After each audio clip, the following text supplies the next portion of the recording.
सुहागिन महिलाओं के लिए करवा चौथ का व्रत किसी वरदान से कम नहीं है। इस व्रत को धारण करने से पति की आयु लंबी होती है और पति को उनके कार्यों में जीवन में सफलता की प्राप्ति होती है और वैवाहिक जीवन भी सुखमय बना रहता है।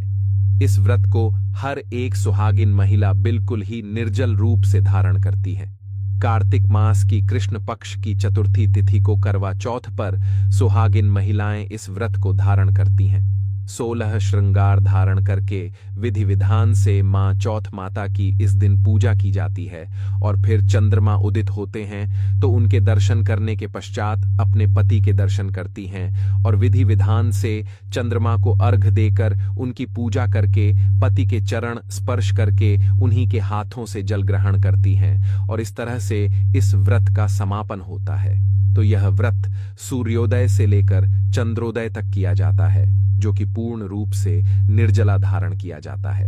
आज की इस वीडियो में मैं आप सभी को बताऊंगा कि साल 2025 में करवा चौथ का व्रत कब है, कार्तिक मास के कृष्ण पक्ष की चतुर्थी तिथि कब प्रारंभ होगी और कब इसका समापन होगा, व्रत कब धारण किया जाएगा और पूजा करने का शुभ मुहूर्त क्या होगा, चंद्रोदय का समय क्या रहेगा, करवा चौथ पर पूजा किस प्रकार से करनी चाहिए, क्या विधि रहेगी, क्या इसके नियम होंगे और कौन सा एक उपाय करने से पति को दीर्घायु प्राप्त होने के साथ साथ ही पति हर एक कार्य क्षेत्र में तरक्की करते चले जाएंगे।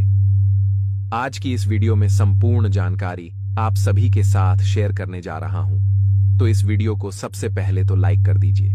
कमेंट सेक्शन में जय करवा माता जरूर ही लिखिएगा।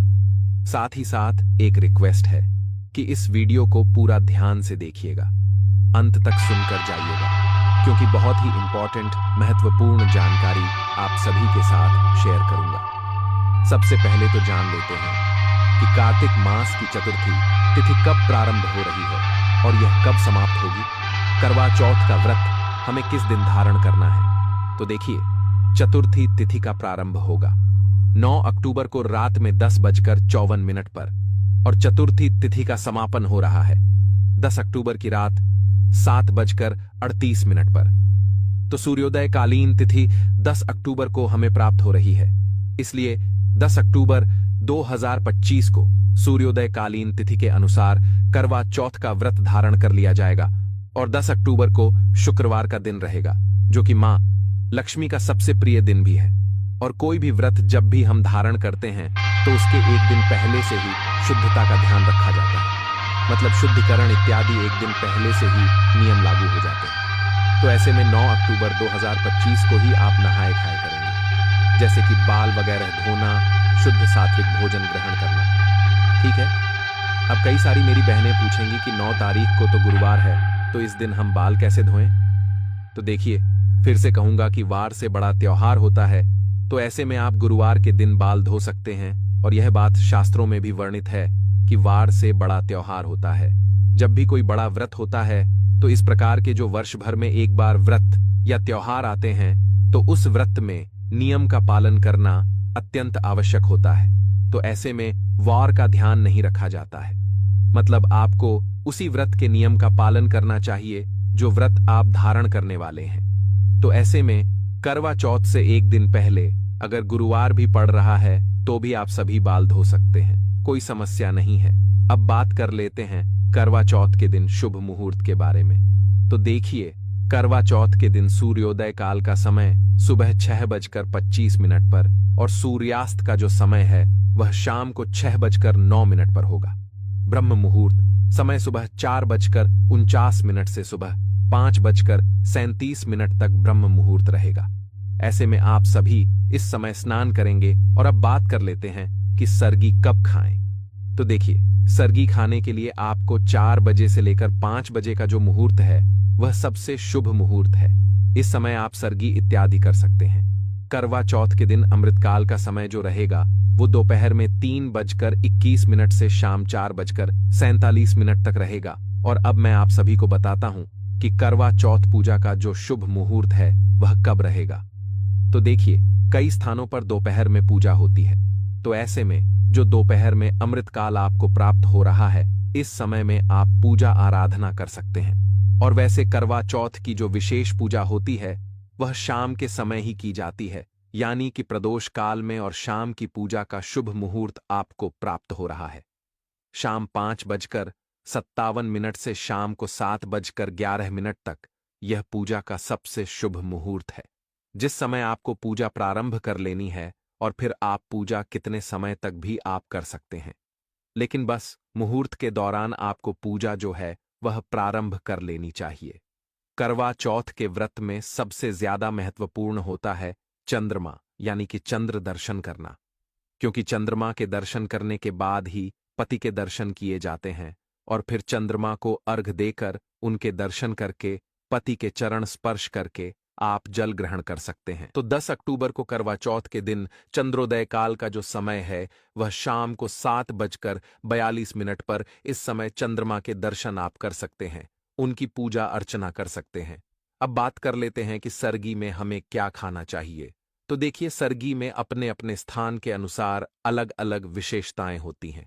तो आपके यहां पर जिस प्रकार से सरगी की जाती है आप वैसे ही करें, लेकिन आपको एक चीज का ध्यान रखना है कि आप इस दिन बिल्कुल ही निर्जल व्रत करेंगे। तो ऐसे में जल से भरी हुई चीजें जैसे कि नारियल पानी, ग्लूकोज हो गया, फ्रूट्स हो गए, फल इत्यादि का सेवन जरूर कीजिएगा, क्योंकि पूरे दिन आपको निर्जल व्रत धारण करना है और शरीर से बढ़कर कुछ भी नहीं है। तो ऐसे में आप ध्यान रखें कि इन तरह की चीजों का सेवन जरूर करें। आप लहसुन प्याज से बनी हुई चीजों का सेवन एक दिन पहले से ही यानी कि 9 अक्टूबर गुरुवार के दिन से ही बिल्कुल ही त्याग देंगे। ब्रश वगैरह करने के बाद में आपको कोई भी चीज खानी पीनी नहीं है, बिल्कुल ही निर्जल व्रत होता है, और फिर चंद्र दर्शन के पश्चात ही अपने पति के दर्शन के बाद ही आप सभी पारण कर पाएंगे। तो यह व्रत बहुत ही कठिन होता है, निर्जल होता है, तो आप सभी पहले से ही तैयारी करके रखें। इस दिन 16 श्रृंगार जरूर ही कीजिएगा। आप मेहंदी वगैरह 1 या 2 दिन पहले ही लगाकर रखें, ताकि इस दिन आपको किसी भी प्रकार का तनाव ना हो। कई बार पहली बार व्रत रखने वाली महिलाएं उत्साह के कारण सरगी ग्रहण करना भूल जाती हैं, जबकि बिना सरगी खाए व्रत अधूरा माना जाता है। तो आप सूखे मेवे, फल इत्यादि सरगी में जरूर ही ग्रहण कीजिएगा, क्योंकि करवा चौथ का व्रत निर्जल रखा जाता है। लेकिन गर्भवती महिलाओं या फिर बीमार महिलाओं को इस व्रत में जल, फल और दूध ग्रहण करने की पूरी छूट होती है। व्रत के दिन कैंची, सुई, चाकू जैसी नुकीली वस्तुओं का उपयोग करने से आपको बचना होगा, और मान्यता है कि इन चीजों का उपयोग करने से व्रत का फल कम हो जाता है। तो यह थी आज की जानकारी। अगर आप जानना चाहते हैं कि करवा चौथ पूजा में विधि क्या रहेगी, इस व्रत को रखने से पहले सरगी में हम क्या क्या और चीजें शामिल कर सकते हैं, व्रत के नियम क्या है, सांस की थाली कैसे तैयार की जाती है, संपूर्ण जानकारी अगर आप और भी डिटेल में जानना चाहते हैं, करवा चौथ में हमें क्या खाना चाहिए, क्या नहीं खाना चाहिए, क्या खाने से व्रत खंडित हो जाता है, अगर आप यह सब जानना चाहते हैं, और करवा चौथ के दिन हमें क्या खरीदकर अपने घर लाना चाहिए, क्या शुभ होता है, क्या अशुभ होता है, मासिक धर्म में आप व्रत कैसे करेंगे, यह जानना चाहते हैं तो मुझे कमेंट सेक्शन में जरूर बताइए। मैं अगले वीडियो में ये सारी चीजें भी कवर करके आप सभी के लिए वीडियो बनाकर डाल दूंगा, जिसे आप बहुत ही आसानी से देख सकेंगे। इसके लिए आप चैनल वास्तुशास्त्र ज्ञान को सब्सक्राइब कर दीजिए। ऐसी होती है जिसे कभी भी नहीं उतारना चाहिए। अगर कोई पुरुष यह गलती करता है तो उसे ऐसा करने पर कई गंभीर परेशानियों का सामना करना पड़ता है। भक्तों, यह गलती आपके जीवन में बड़ी से बड़ी परेशानी ला सकती है। आज हम इसी विषय में बात करेंगे कि स्नान के समय महिलाएं कौन सी गलती अक्सर करती हैं जो उन्हें भूलकर भी नहीं करनी चाहिए। इसलिए भक्तों, पूरी जानकारी के लिए इस वीडियो को अंत तक जरूर देखें। और भक्तों, अगर आप भगवान को मानते हो या आपकी उनमें श्रद्धा है तो आप इस वीडियो को जरूर लाइक करें और कमेंट बॉक्स में जय लक्ष्मी माता जरूर लिखें। महिलाओं से जुड़ी एक खास चीज होती है जिसे किसी भी पुरुष को भूलकर भी नहीं छूना या उतारना चाहिए। ऐसा करने से जीवन में मुश्किलें आ सकती हैं और दुर्भाग्य पीछा नहीं छोड़ता। हमारे देश में महिलाओं को देवी का रूप माना गया है। उन्हें मां लक्ष्मी का प्रतीक माना जाता है। महिला ही घर की खुशियों की